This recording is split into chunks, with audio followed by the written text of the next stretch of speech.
வணக்கம். நான் நான் ஜோசியர் ஹரதாஸ் பாரதி பேசுகிறேன். வேலூர் மாவட்ட சத்துவாச்சாரியில் ஜோசியராக இருக்கேன். இப்போ my India my people channel மூலிமா இந்த செவ்வாய் கிரகத்துக்கு உண்டான பரிகார ஸ்தலம் அப்படின்ற தலைப்பில் இப்போ நான் பேச போகிறோம். செவ்வாய் கிரகம் அப்படின்றப்ப பார்த்திங்கன்னா அவர் படை தளபதின்னு சொல்லுவாங்க. அதே மாதிரி செவ்வாய் பூமிக்காரகன், பூமி தாய் வளர்த்ததால் பூமிக்காரகன் அப்படின்னு ஒரு பேர் உண்டு. செவ்வாய்க்கு அங்காரகன் அப்படின்ற பேரும் சொல்கிறது உண்டு. அந்த செவ்வாய் பார்த்திங்கன்னா தனித்த செவ்வாயாக இருக்கணும். அப்போ தான் ஒரு செவ்வாய் தோஷம் பண்ணுவார். நிறைய பேர் செவ்வாயை பற்றி செவ்வாய் தோஷம் பயப்படுறாங்க. இது வரைக்கும் முழுமையான செவ்வாய் தோஷத்தை நானே இன்னும் பார்க்கலன்னு தான் சொல்லணும். ஏன்னா ஏதாச்சும் ஒரு விதிவிலக்கு இருக்குது. 2, 4, 7, 8, 12 இதில் செவ்வாய் தான் செவ்வாய் தோஷம். இது ஃபஸ்ட்டு ரூல். ரெண்டாவது ரூல் என்னென்னாக்கா, அந்த செவ்வாய் பார்த்திங்கன்னா குருவோடவோ சூரியனோடவோ சுக்கிரனோடவோ வேறு சில கிரகத்தோடவோ சேர்ந்தால் தோஷம் இல்லைன்றது ரெண்டாவது ரூல். அப்போது 2, 4, 7, 8, 12 தனித்த செவ்வாயாக இருக்கணும். அப்போ தான் செவ்வாய் தோஷம். இதே மாதிரி இன்னொரு கருத்தும் சொல்கிறது உண்டு. ஒருத்தருக்கு செவ்வாய் பலமாக இருந்தாங்கனாக்கா நல்ல யோகத்தை பண்ணுவாங்க, நல்ல சொத்து சேரும் அப்படின்ற கருத்தும் சொல்கிறது உண்டு. செவ்வாய் இரத்தக்காரகன். செவ்வாய்க்கு ஆட்சி வீடுன்னு பார்த்திங்கனாக்கா மேஷமும் விருச்சகமும் ஆட்சி வீடு. அதே மாதிரி மூலத்திரிகோண வீடுன்னு ஒன்று சொல்லுவாங்க. இது பார்த்திங்கனாக்கா மேஷமாக வரும்.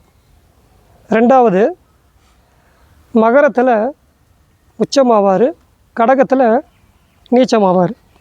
இது ஒரு ரூல். இப்போ இந்த மாதிரி ஆட்சி உச்சம் நீச்சம்னு இருந்தாக்கா செவ்வாய் தோஷம் பண்ணாது. நான் சொல்லக்கூடிய 2, 4, 7, 8, 12 இருந்தால் கூட செவ்வாய் தோஷம் பண்ணாதுன்னு ஒரு ரூல் இருக்குது. சரி, இப்போ செவ்வாய் சரியாக தசை எனக்கு சரியாக நடக்கலை, லக்னத்து 8ல் செவ்வாய் இருக்குது, 6, 8, 12லேருந்து செவ்வாய் மறைஞ்சி தசை நடக்குது, எனக்கு சரியான செவ்வாயுடைய காரகத்துவம் நட்பலன்கள் எனக்கு கிடைக்கலன்றவங்களாம் வழிபாடு பண்ணக்கூடிய ஒரு கோவில் பார்த்திங்கன்னா வைத்தீஸ்வரன் கோவில். ரொம்ப பிரபலமான கோவில் தான் அது. பெரிய கோவில், ரொம்ப அற்புதமான பிரகாரம். சுவாமி பேர் பார்த்திங்கனாக்கா வைத்தியநாதர்னு பேர், வைத்தியநாதேஸ்வரர். அம்பாள் பேர் தையல் நாயகி, தமிழில் தைல நாயகின்னு பேர். கையில் ஒரு தைல கொப்பரையோட வில்வம் இலை இதெல்லாம் வச்சுட்டுருப்பா அம்பாள். இங்கே பார்த்திங்கன்னா 2 கொடிமரம் இருக்குது. ஒன்று வெள்ளியில் இருக்குது, இன்னொன்று தங்கத்தில் இருக்குது. ஒரு இடத்துல அம்பாள் நின்று பார்த்திங்கன்னா வைத்தீஸ்வரன் வைத்தியநாதர் சுவாமியும் பார்க்கலாம், நம்ம தையல் நாயகியும் பார்க்கலாம். இப்படி ஒரு ஸ்தலம் அது. இங்கே செவ்வாய்க்கு வெண்குஷ்ட நோய் வருது. ஏற்கனவே பார்த்தோம் நாம் காலவ முனிவர் வரம் கொடுத்ததால் இவங்க அந்த சாபத்தை ஏற்றுக்கிட்டாங்கன்னு. அந்த சாபத்தை நிவர்த்தி பண்ணுறதுக்காக செவ்வாய் கிரகம் இங்கே வழிபாடு செய்கிறாரு வைத்தியநாத சுவாமியை. ஏன்னா எனக்கு இந்த நோய் கத்தி தீர்த்து கொடுங்கன்னு வைத்தியநாத சுவாமி வைத்தியநாதராக அங்கே வராரு. தன்னுடைய ஜடை முடியிலேருந்து அந்த கங்கை ஒரு சொட்டை ஒதுர்றாரு. அதுலேருந்து வந்த தீர்த்தம் தான் அங்கே இருக்கிற இப்போ சித்தாமிர்த தீர்த்தம்னு பேர். சித்தாமிர்த தீர்த்தம் அந்த குளத்துக்கு பேர். அம்பாள் சன்னதி எதிர்க்க இருக்கும் குளம், பெரிய குளம் அது. அந்த குளத்துக்கு பேர் சித்தாமிர்த தீர்த்தம். அந்த தீர்த்தத்தில் குளித்தோம்னா நீராடணும்னா 4448 நோய்கள் மனுஷனுக்கு வர்றது தான் சித்த வைத்திய நூல்கள் சொல்லுது.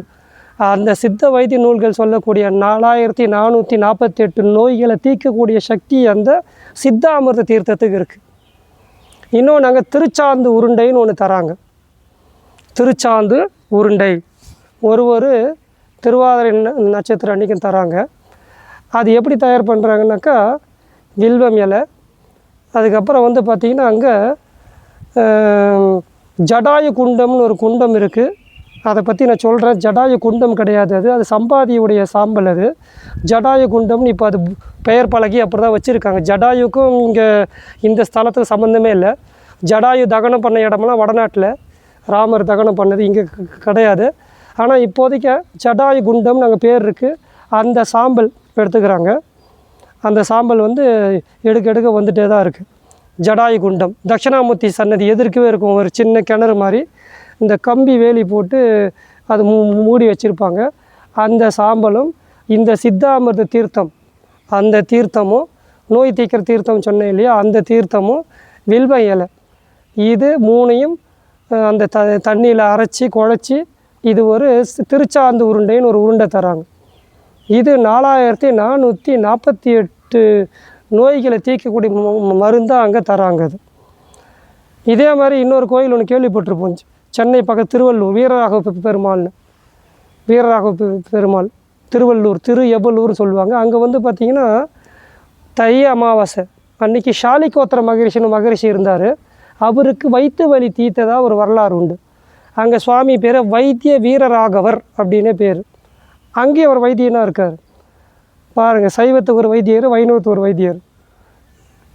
இங்கே சைவத்து வைத்தியநாத சுவாமின்னு நம்ம வைத்தீஸ்வரன் கோயிலில், அங்கே வந்து திருவள்ளூரில் வீரராகவ பெருமாள், வைத்திய வீரராகவ பெருமாள் ஷாலிகோத்திர மகரிஷி வயிற்று வலி தீர்த்த ஸ்தலம் அது. அங்கே கூட பார்த்திங்கன்னா தை அமாவாசை அன்னைக்கு ஒரு லேகிய மாதிரி ஒன்று கொடுப்பாங்க.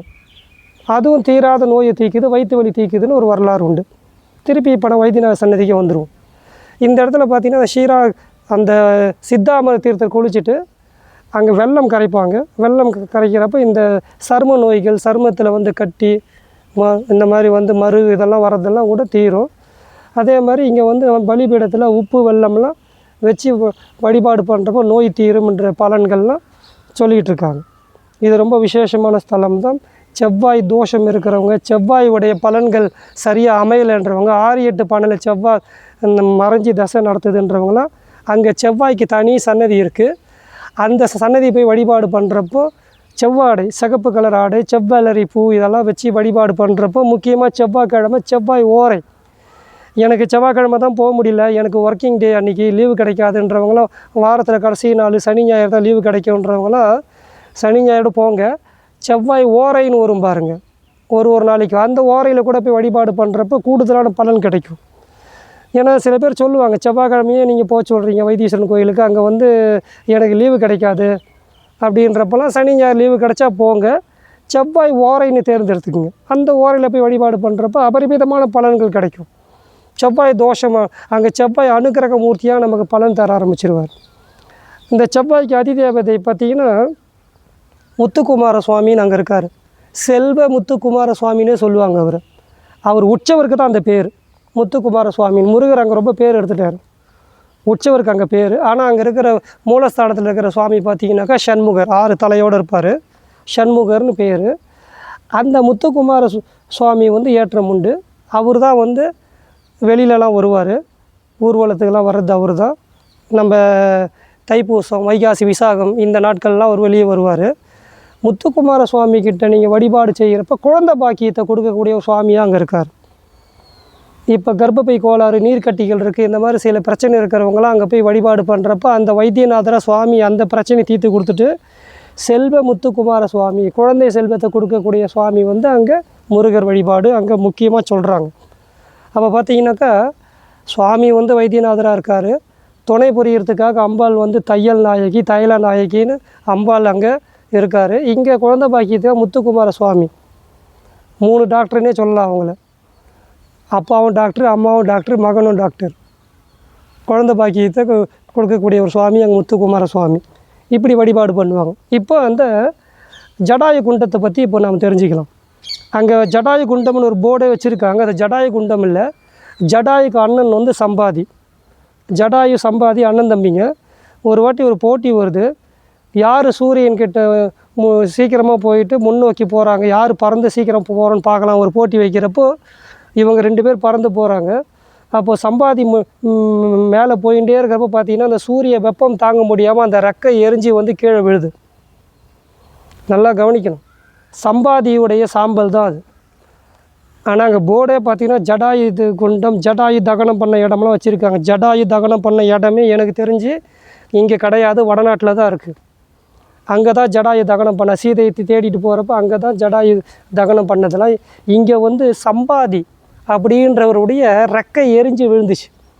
அப்போ இதுக்காக அவர் வந்து சுவாமிக்கிட்ட இங்கே வந்து வைத்தியநாதர்கிட்ட பிரார்த்தனை பண்ணுறார், எனக்கு இந்த மாதிரி ரெக்கை எரிஞ்சு விழுந்துச்சு, என்னால் பறக்க முடியலன்றப்போ அப்போது சுவாமி ஒரு உத்தரவு தரார். இது ராமாயணத்தில் வருது. சீதையை தேடிட்டு இங்கே தமிழ்நாடு பக்கம் வர்றப்போ இந்த சம்பாதியை பார்க்குறாங்க. சம்பாதி வந்து கருடன். அப்போ வந்து பார்த்திங்கனாக்கா அந்த ஜடாயு பட்சி மாதிரியே இருக்கும். அந்த ஜடாயு வந்து இறந்துட்டான்னு சொன்னது, என்னோடய தம்பி இறந்துட்டானான்னு சொன்னது வருத்தப்படுறப்போ ராமர் உடைய ராமன் நாமத்தை கேட்டதால் அந்த ரெக்கை முளைக்கும், திருப்பி ரெக்கை முளைக்கும் அந்த சம்பாதிக்கு. இப்படி ஒரு சம்பவம் வந்து ராமாயணத்தில் வருது. அப்போ சுவாமி வந்து தராரு, எப்போ உன்னுடைய காதில் வந்து ராமநாமம் விழுதோ அப்போ உனக்கு இந்த ரெக்கை திருப்பி முளைக்கோன்ற வரம் கொடுக்குறாரு. அதுக்காக அந்த சம்பாதி பட்சி அங்கே காத்துட்டுருக்கு. அப்போ ராமர் வந்து சீதையை தேடின்னு இந்த பக்கம் வர்றப்போ இந்த ஆஞ்சநேயர்லாம் தேடிட்டு வர்றப்போ அப்போ வந்து இங்கே ராமநாமத்தை கேட்டு இந்த மாதிரி நாங்கள் வந்து ஜடாயு அங்கே ராவணங்கிட்ட போராடி ரெக்கை மூக்கெல்லாம் வெட்டுப்பட்டு அங்கே ஒரு உயிர் போராடிக்கிறப்போ இந்த பக்கமாக ராவணன் சீதை எடுத்துகிட்டு போனான்னு சொன்னதால் நாங்கள் இந்த பக்கத்தை தேடிட்டு வரோம். அவரை நம்ம ஜடாயு வந்து நாங்களே தகனம் பண்ணிட்டோம் அப்பா ஸ்தானத்தில் வச்சு நான் அப்படின்னு ராமர் சொல்கிறப்போ இந்த ராமநாமத்தை கேட்டதும் சம்பாதிக்கு ரெக்கை வளருது. அப்போ அந்த சம்பாதின்றவர் வந்து கேட்குறேன், நீங்கள் தான் ராமரா? ராமநாமம் கேட்டால் ரெக்கை வளரன்னு சுவாமி எனக்கு உத்தரவு கொடுத்தாரு, அதனால் இங்கே நான் வந்து தவம் இருக்கேன் அப்படின்னு சொல்லி அந்த ராமாயண கதையில் கூட இது வருது. அப்போ அந்த சம்பாதியோட சாம்பல் தான் அந்த கொண்டதில் இருக்குது, ஜடாயு சாம்பல் இல்லை. நிறைய பேர் அதை ஜடாயு சாம்பல்னு இன்னும் சொல்லிகிட்டு இருக்காங்க. ஏன்னா தவறான போர்டு வச்சுட்டா கூட அதே பழக்கம் வந்துடும். உண்மையான வரலாறு தெரியாத போயிடுச்சு பாருங்கள். அப்போது சம்பாதி சாம்பல் தான் அங்கே இருக்குது. இப்போ நாம் வந்து 3 விஷயம் பார்த்தோம். ஒன்று, நோய் தீர்க்கிற கடவுள் அவர். 4448 சித்த வைத்தியத்தில் சொல்லக்கூடிய வரக்கூடிய நோய்களெல்லாம் தீர்க்கக்கூடியது அந்த சித்தாமிர தீர்த்தம், இது ஒன்று. ரெண்டாவது, சுவாமி வைத்தியநாதராக இருக்கார். அம்பாள் வந்து தையல் நாயகின்னு அவருக்கு துணை புரியத்துக்காக அம்பாள் வந்தால். இதுக்கு அடுத்தபடியாக முத்துக்குமார சுவாமி குழந்தை பாக்கியத்தை கொடுக்கறதுக்காக அங்கே இருக்கார். செவ்வாய் தோஷம் நிவர்த்தி ஸ்தலம் அப்படின்ற ஒரு ஸ்தலத்துக்காக அங்கே இருக்காங்க. பூமிக்காரகன், சொத்து பிரச்சனை பூமி பிரச்சனை இருக்கிறவங்க கூட செவ்வாய் பூமிக்காரகன்றதில் அங்கே போய்ட்டு வழிபாடு செய்யலாம். முத்துக்குமார சுவாமியை சேர்த்து வழிபாடு பண்ணுறப்ப இந்த பிரச்சனைலாம் தீரும். அப்போது இந்த பிரச்சனை இருக்கிறவங்க அத்தனை பேரும் வந்து செவ்வாய் கிரகத்துக்காக அங்கே போய் வழிபாடு செய்கிறப்ப தீரும். இது ரொம்ப முக்கியமான விஷயம். முக்கியமாக இங்கே வந்து நோய் தீர்க்கிற கடவுள் தன்வந்திரின்னு சொல்லியிருப்போம். ஸ்ரீரங்க ரங்கநாதர் சன்னதியில் தன்வந்திரி கஷேத்திரம் இருக்குது தனியாக. அம்பாள் சன்னதி பார்த்துட்டு போகிறப்போ ஒரு மேலே ஏறி பார்க்கணும். இங்கே தன்வந்திரி சித்தர் அப்படின்றவருடைய ஜீவ சமாதி இங்கே தான் ஒரு ஐக்கியமானார் தன்வந்திரி சித்தர். அதனால் தன்வந்திரி சித்தருடைய ஜீவ சமாதி அங்கே இருக்குது. அவருக்கு நட்சத்திரம் என்னென்னா புனர்பூசம். புனர்பூசம் நட்சத்திரக்கார அத்தனை பேரும் அங்கே போய்ட்டு வழிபாடு பண்ணுறப்போ நல்ல பலன்கள் கிடைக்கும். ஏன்னா தன்வந்திரி சித்தருடைய நட்சத்திரம் பார்த்திங்கன்னா புனர்பூசம். அவருடைய ஜீவ சமாதி அங்கே இருக்குது. இதுக்கப்புறம் வந்து மிருகசேஷம், சித்திரை, அபிட்டம், இது 3மே செவ்வாயுடைய நட்சத்திரம். இந்த செவ்வாய் நட்சத்திரத்தில் பிறந்தவங்க அத்தனை பேரும் அங்கே போய் வழிபாடு பண்ணுறப்போ கூடுதலான பலன் கிடைக்கும். அப்போது நாம் செவ்வாய் தோஷத்துக்காக பயப்பட வேண்டிய அவசியம் இல்லை. வைத்தீஸ்வரன் கோயிலில் போயிட்டு வழிபாடு பண்ணுங்கள். இன்னொன்று, நமக்கு அவ்வளோ தூரம் போக முடியல, சென்னை வாசிகள் இந்த பக்கம் இருக்கிறவங்களாம் பார்த்திங்கன்னா எனக்கு தெரிஞ்சு அடுத்தது செவ்வாய் கிரகத்துக்கு தனி சன்னதி வச்சுக்கிற இடம் எதுனாக்கா வடபழனி முருகர் கோயிலில் தனி சன்னதி செவ்வாய் கிரகத்துக்கு இருக்குது. நிறைய பேர் இதை கவனிக்கிறதில்ல.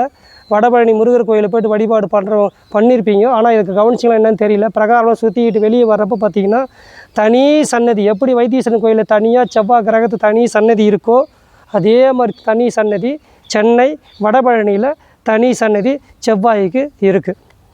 அங்கே கூட போய்ட்டு நீங்கள் வழிபாடு பண்ணிக்கலாம். ஆனால் பிரதான கஷேத்திரம் செவ்வாய்க்கு எதுனா வைத்தீஸ்வரன் கோயில் தான். அதனால் செவ்வாய் தோஷம் இருக்கிறவங்க செவ்வாய்க்கு வழிபாடு பண்ணுறவங்களாம் வைத்தீஸ்வரன் கோயில் போய்ட்டு வழிபாடு பண்ணி வைத்தியநாத சுவாமி, தையல் நாயகி, முத்துக்குமார சுவாமியுடைய அருள் பெற்று செவ்வாய் கிரகத்தோடைய தோஷ நிவர்த்தி பெற்று சகல சௌகரியம் பெற்று வாழுமாறு மக்களை கேட்டுக்கொள்கிறோம்.